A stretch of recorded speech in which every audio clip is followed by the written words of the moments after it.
Today's video is part of the Anatomy of a Spell series, in which I break down all of the components of a spell into individual topics and I dive deeper into them. You can find the full playlist for this series in the description.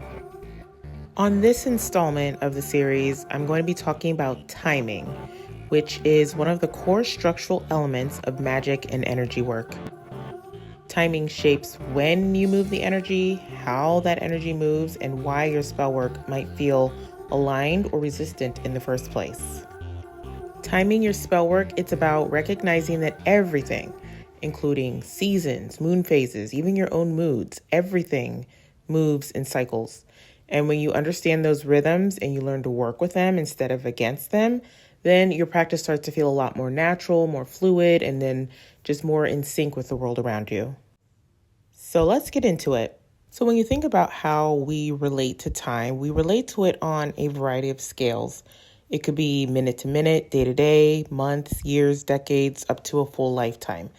For any magic practice, spellwork practice, most people tend to work on a short/near term to medium term basis. So I'm going to look more on that scale. But I first wanted to start off with looking at over the course of a year. So we have time of year, which follows its own very recognizable pattern and dance that we'll get into in a little bit. But our ancestors, they didn't have digital clocks, they didn't have electric light, and so their entire sense of time was built around the land and the sky. And so the changing of the seasons marked when to plant, when to harvest, when to rest. And magic was often an extension of that same cycle. It was a way of staying in harmony with nature's timing. So let me first break this down into the seasons. Each season carries its own archetype. Spring, we recognize that to be about initiation. It's about beginnings, about new growth, about awakening energy. Summer is expanding that energy outwards. It's about abundance, activity, manifestation. Autumn calls for harvest, which involves reflection, gratitude, gathering what you've cultivated. And then winter invites introspection. It's about quiet, about rest, and gestation before the next cycle begins. And all of these things were recognizable through not only the weather patterns, but the different levels of light, the changing angles of the sun, and the different stars that they would see in the sky. And so over time, I think of it as the world breathing. It's the way the world breathes, and it goes through this very natural, repetitive cycle over and over on a year basis. And it's really how we, as humans, marked out what a year was. It's how we began to define and lay out time and understand it is just through observing natural patterns. So one framework that you may want to use in order to plan out your spell work, if you're willing or able to wait for, a longer term period of time, is to look at it on a season by season basis. What is it that what is the energy that you're trying to tap into? And is there a season of the year that would make the most sense to focus that energy within? Some deities are also symbolically tied to certain seasons of the year. So for instance, Persephone, her return from the underworld marks the start of spring. Or Demeter, the goddess of harvest, which would symbolically tie to fall. In the past also, it wasn't such a globalist society. You were really tied to the seasonal availability of certain materials. So if you wanted to work with certain herbs or botanicals, unless they were stored away, you may not have access to those until the return of the season in which they grow. So looking at all of this, we can really see how seasonality is extremely important in magical practices and in spell work, not just for practical purposes, but just for the simple fact that the earth follows a very distinct, recognizable, repeatable rhythm. And humans really had no choice but to fall in line with it. We're a little bit divorced from it now in the modern era, but I think especially when you're working with energy and you're working in that realm, it can only make things better to sync yourself to the natural flow of things. And so I would suggest to consider seasonality of any work that you are about to do. If you can't or don't want to, or if it's not necessary to wait until a particular season, keep in mind the season that you are working in and align your tools with that season. And again, that doesn't mean that, you're restricted to only working with renewal or growth during spring, but it may serve you well to see what it is that you are trying to achieve and see if you can reframe it from a growth renewal perspective and still achieve the same outcome, but you're framing it in a way that the symbol of spring can actually push things forward for you. Next up, and similar to seasonality, but looking at it from the perspective of agriculture, we have agricultural and natural calendars. In folk and agrarian traditions, spellwork followed the same rhythm as planting and harvesting. So you can think of it as 4 repeating movements: planting, tending, harvesting, and resting. Again, this follows the same seasonal pattern that we just discussed.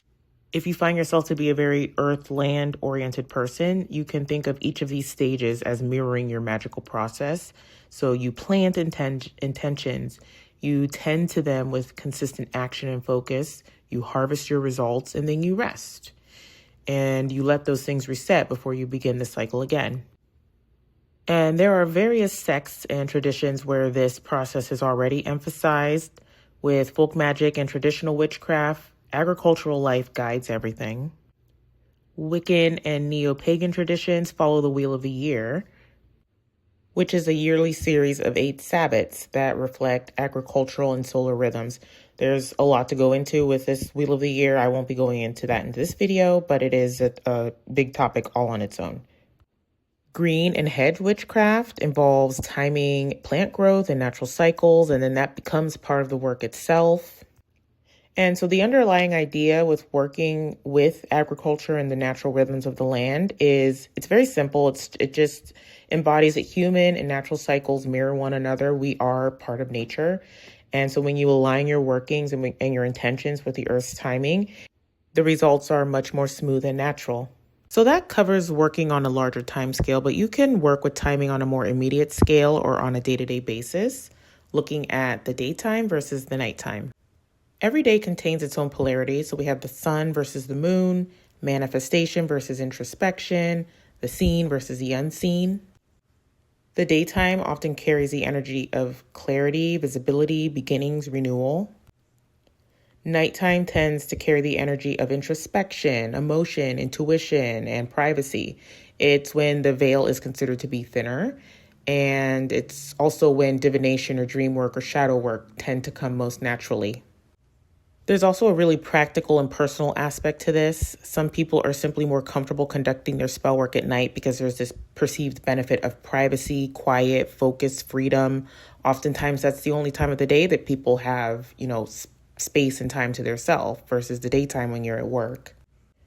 Light levels can also play a role into this. The level of light can greatly impact your mood, your energy, your perception. Sunlight may feel more energizing, while the nighttime, the low light, the moonlight may invite reflection and mystery. Candlelight versus sunlight, those both provide very meaningful impacts to your mood and your perception, but consider which one feels more natural to what it is that you're trying to do.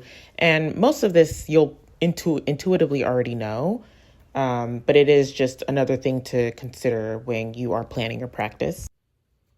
You can time your work according to the moon phases. Now, the moon is widely used as a clock for manifestation and release. We have the new moon, which is symbolically representative of planting seeds, setting intentions, resting, stillness, introspection, shadow work. The waxing phase is associated with growth, building, attraction, or drawing something near. Full moons are associated with manifestation, illumination, culmination, things coming to fruition. Waning moons are associated with banishing, cleansing, releasing, decreasing something.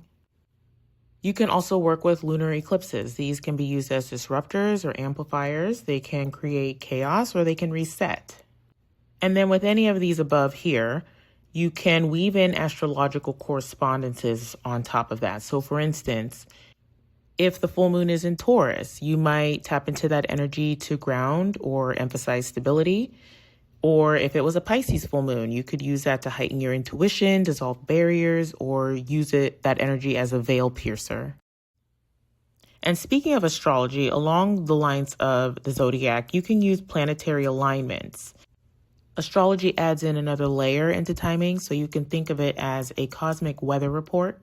You might time spells according to planetary hours or days. So for instance, Friday is Venus related, Tuesday is associated with Mars. Some practitioners also track retrogrades and transits to fine-tune their focus. For instance, Mercury retrograde, that's notorious for communication mishaps, but it can also be excellent for review and reflection. So you may want to time things according to that or in avoidance of it. Whereas a Venus or Mars retrograde, it may slow down love or drive, but they're ideal for reevaluating those areas as well. Another example of using the planetary alignments to amplify your work, you may consider a Jupiter-Sun transit, which would amplify expansion, luck, and visibility. Or you may want to work with Saturn aspects, which strengthen discipline and long-term commitment. This can go pretty deep and get very specific. There are different online calendars that you can use to track or to research what these different transits mean. So if you want to go deeper and look into books on planetary magic or astrological timing, I have linked some books in the description below, as well as some websites that may be of use to you if you're interested in keeping up with an astrological calendar. And then lastly, there's your own rhythm. There's your own personal cycle. You don't have to wait for the perfect time to do your work. It's all a very personal process. And sometimes if you just want to do it, you just do it. You don't need to wait for a specific time. So use your own personal inner clock, your inner cycle to make that decision. You might find that there's certain parts of the day or certain parts of the month or even your own hormonal cycle where you feel more in tune or more motivated to do something or things become more clear for you. You may want to use days that are special and personal to you, such as your birthday or anniversaries or certain milestones, to focus that energy into something that you want to bring into fruition. So just pay attention to your own emotional state, your energy levels, even your dreams, synchronicities, and use that to determine how you want to time things in your life. Again, it's all very personal. Being flexible and intuitive is part of the art of spell work and of setting intention. And yes, while there is beauty and there is a kind of reverence in honoring the cycles of nature, there's also really deep wisdom in just following your own intuition. So that wraps up this installment of the Anatomy of a Spell series.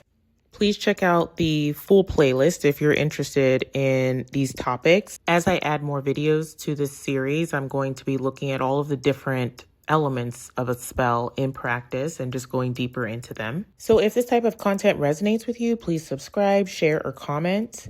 And if there's anything in particular that you'd like to see more of, please let me know. I am in a very experimental phase right now, and I enjoy creating all different types of content around topics of the esoteric, witchcraft, energy work, spellcraft. And my hope is that eventually there will be a little bit of something for everyone as the channel grows. So thank you so much for watching and see you again soon. Bye.